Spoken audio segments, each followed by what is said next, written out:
And lastly, for our tribute today, we have Herman Skip Mason, Atlanta resident and graduate of Morris Brown College. Thank you.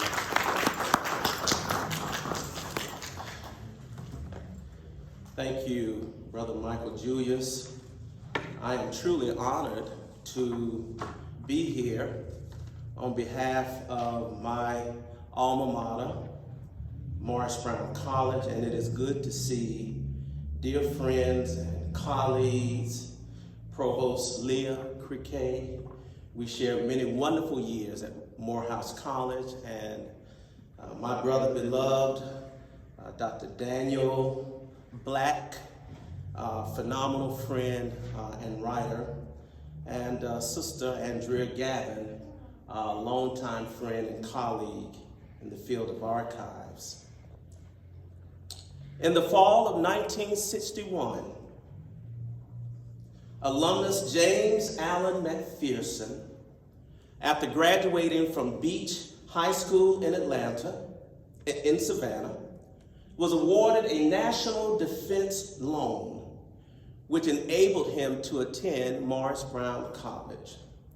There, when he arrived on the campus, he adorned a purple and white beanie, as all freshmen must wear,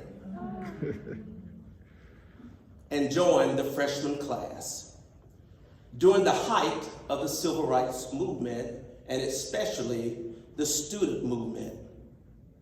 He was greeted by the college president, Dr. Frank Cunningham. The yearbook records his image, his freshman picture dressed in a striped blazer and tie. The future Pulitzer Prize winner. May not have known then, but surely we would come to know what a phenomenal man he would be. He entered on the campus of Morris Brown College, a nurturing environment with dedicated and capable instructors and part of a tradition of excellence. He was a Brownite, a Wolverine. He learned the school's alma mater as he crossed his hands left over right. He stood on Hunter Street from the bridge or on the side, watching the parades and the marching bands and the floats of beauty queens and homecoming queens move up and down the street.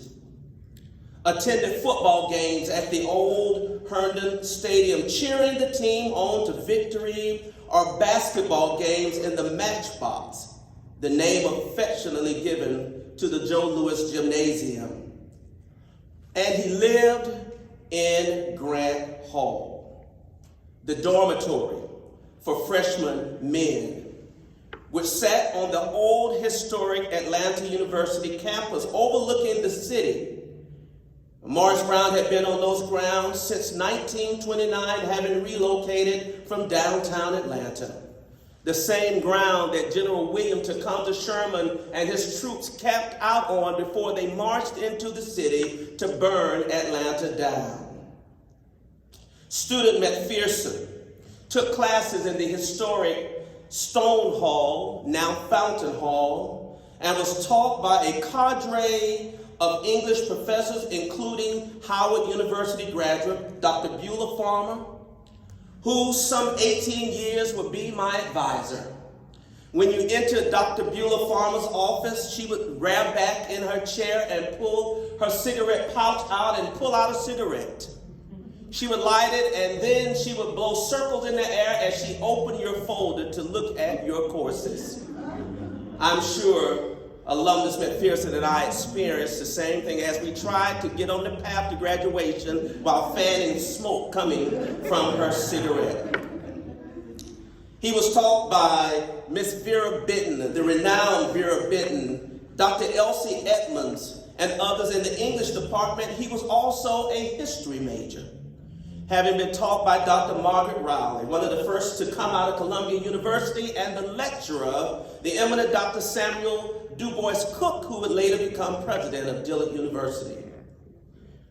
Alumnus McPherson sat in the chapel and listened to the fall lecture by Eli Ginsberg on the Democratic and the Negro. He attended the Negro History Week programs. He would have listened to 5 visiting Russians discuss the topic breaking through the Iron Curtain.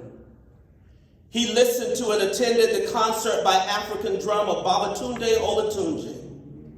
He was just a stone's throw away from the fabulous Birdcage, a jazz club located on what is now Clark's campus, and the Magnolia Ballroom, where all the major entertainers performed, including Nina Simone.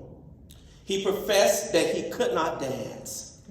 When he was in college, McPherson worked at the Atlanta Post Office and in the banquet rooms of Atlanta's white-only hotels, including the Dinkler Hotel, where he walked to work, and the elite Piedmont Driving Club, where the only black folks there were waiters. During the summer, he waited on dining car tables on a transcontinental railroad. He worked in the dean's office. He scrubbed toilets and did janitorial work in Grant Hall. He pledged Alpha Phi Alpha fraternity at Morris Brown, but did not complete the process. Because one night when he was with his date at a basketball game in the gym, a big brother came to him and said, "I need you to run down to Pascal's and get me a chicken sandwich." And he refused to do it. And that ended his pledging. What a tremendous loss to our fraternity. Oh, but he would walk to Hunter Street and get a Pascal's sandwich. He sat on the bench of the campus, and yes, on the day of his graduation on that campus, he kissed a girl for the first time on the campus, as he so recorded in his memoir. While he majored in English and history at Morris Brown, McPherson was the editor-in-chief of the Wolverine Observer, the student paper. He was the co-editor of the Brownite Yearbook and was the reporter for the senior class.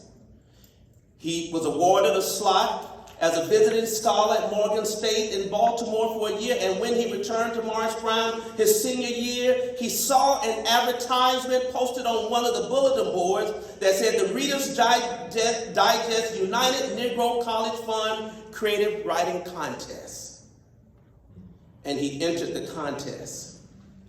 And the rest, as they say, is history. He was a member of Phi Alpha Theta History Honor Society, Alpha Kappa Mu, Who's Who, and he also served as a departmental assistant to the history department. Kathleen Hirsch wrote that McPherson explores with eloquent urgency the question, what in the Black American experience needs to be named, honored, and upheld today? And so, my brothers and sisters, beloved, today I come to you to say that James Allen McPherson, the first African American to win a Pulitzer Prize for fiction and a graduate of Morris Brown College, is one who should be named, honored, and upheld today. It is an honor that is often overlooked at Morris Brown and the Atlanta University Center for having this trailblazing graduate. The only other school to have a Pulitzer Prize winner in fiction is Spelman's former student, Alice Walker. And so today, we speak his name. We honor him and uphold his ability to tell our story. And in the words of the alma mater of Morris Brown, hail to thee, maker of men.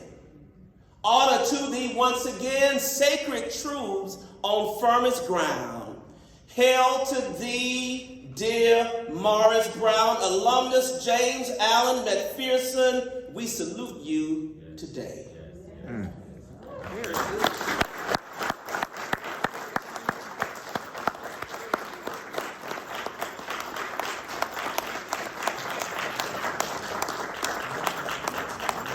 Thank you so much, Brother Skip. It is a saying that James Allen McPherson dropped Alpha Phi Alpha, but we still love you. Immensely. All right. Well, thank you all. I hope that you learned a bit about James Allen McPherson today. and you gained a little bit more understanding and appreciation of someone that we all hold so dear. So without further ado, actually I'll mention two things about Jim. Please don't get mad at me about mentioning this, but one of the first things that I learned about Jim that I found fascinating is that he was a writer for Playboy magazine. And the second thing is that one of his good friends was Richard Pryor. So take that and understand the type of personality that James Allen McPherson exuded and the type of people he attracted. He was just a phenomenal, dynamic, complex man that was, by all accounts, everyone that speaks about him just mentions his humility. He did not seek fame, he did not seek fortune, but he sought out how to improve the lives of those people that were present before him in his classroom and outside of his classroom. So thank you all for everyone that offered words today on James Allen.